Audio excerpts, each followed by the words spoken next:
संदीप गौड़ जी आगरा से। राधे राधे जी।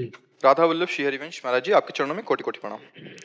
महाराज जी, आम धारणा है कि मनुष्य को अपने कर्मों का फल अगले जन्म में मिलता है, इसलिए वह निर्भीक होकर इस जीवन में अधर्म के जरिए धन संपदा का अर्जन करता है और लेकिन विलासितापूर्वक जीवन। अत्यधिक अपराध बन जाने पर इसी जन्म में उसको दंड प्रारूप, जैसे महत अपराध बन जाए तो आयु क्षीण हो जाएगी और उसकी अकाल मृत्यु का योग बन जाएगा।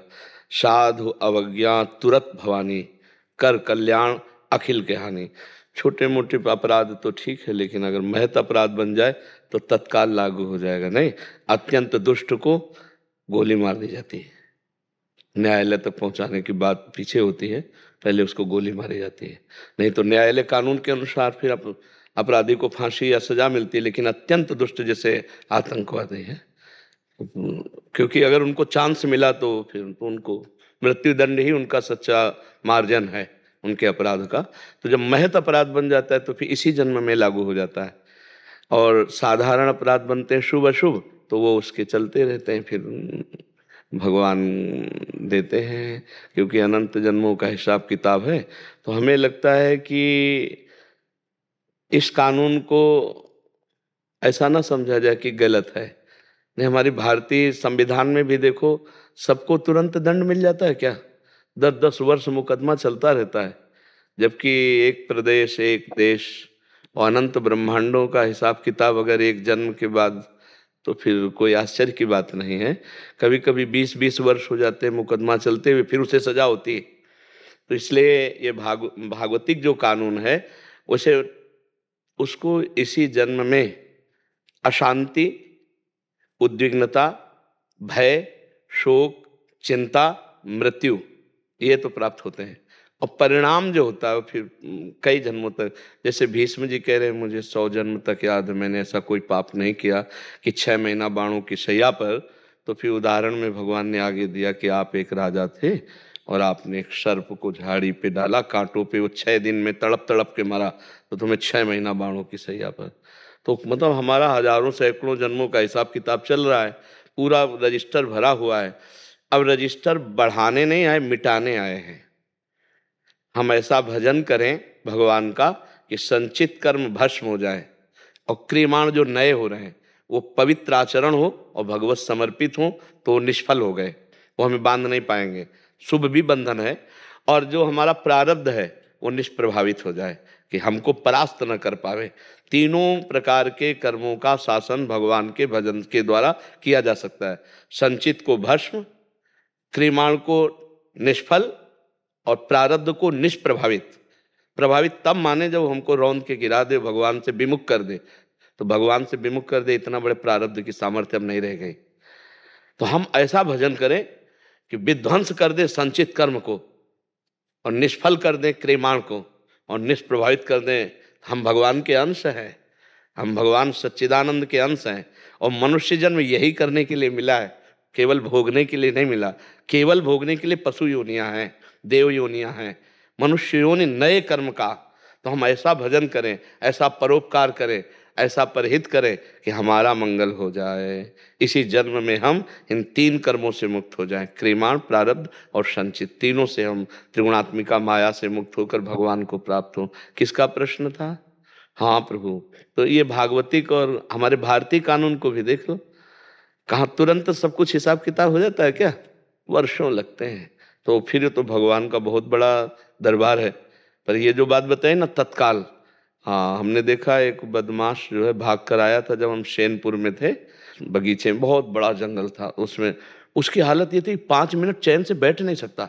बत्तख रुका क्यों? बस मतलब भयभीत, अशांत, उद्विग्न, विषाद युक्त। तो ये कर्म का ही तो फल है ना, कि चैन नहीं है, शांति नहीं है, हर समय भय लगा, कहीं से भी कोई आ सकता है, पुलिस आ सकती है, या उसकी पार्टी में विरोध हो गया था, हमारी पार्टी का ही कोई हमें मार दे, बड़ा भय, बड़ा भय।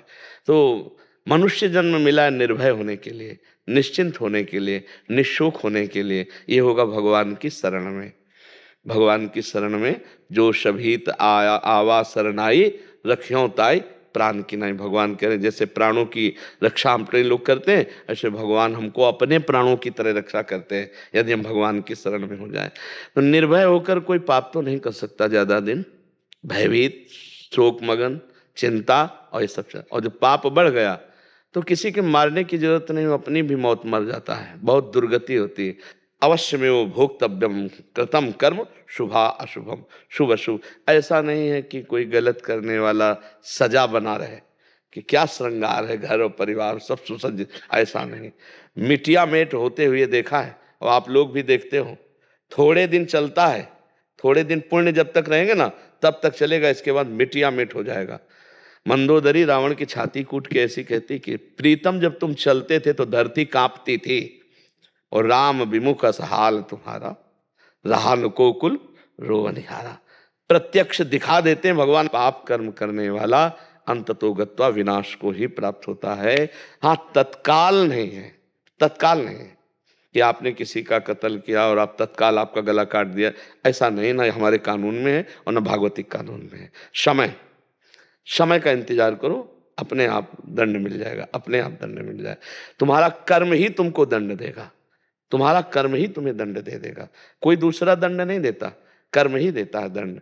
किसी की खोपड़ी में, तुम्हारी खोपड़ी में बैठ जाएगा, तुम्हारी खोपड़ी में बैठ के तुम्हारे हाथ से तुमको जहर खवा देगा, तुम्हारे हाथ से तुमको पंखे में लटका देगा, तुम्हारे हाथ से गोली शूट करवा देगा। कर्म बलवान है, इसलिए ऐसा ना मानना चाहिए कि बाद में देखा जाएगा, देखने लायक नहीं रहोगे, ऐसा दंड आता है देखने लायक नहीं रहो। सच्ची कहते हैं, पाप से डरो, वो जब फलीभूत होता है ना तो अच्छे अच्छों के, हाँ, भगवत प्राप्त संतों के शरीर में भी प्रारब्ध अपना प्रभाव दिखाना चाहता है।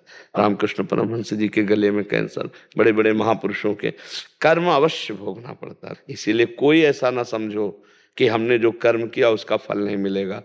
अगर कहीं डिलीट कर सकते हो तो एकमात्र भगवान का भजन है, दूसरा कोई उपाय नहीं। भजन से ऐसा होता है, अगर ऐसा ना होता तो कोई जीवन मुक्त होता ही नहीं, कोई भगवान को प्राप्त ही नहीं कर पाता, सब कर्म भोग में फंसे रहते।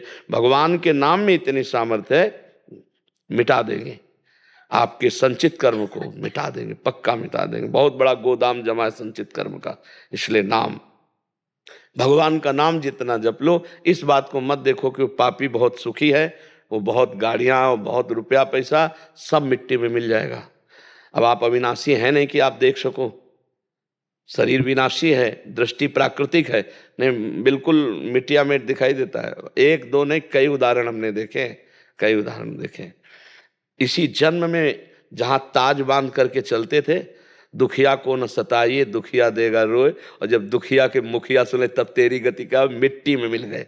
इसलिए बहुत कर्म किसी को बख्शता नहीं है। इसलिए मत सोचो कि हमारा पाप कर्म कोई जान नहीं पाया, जान नहीं पाया, लेकिन वो सरकारी बैंक में जमा ब्याज सहित मिलेगा तुम्हें।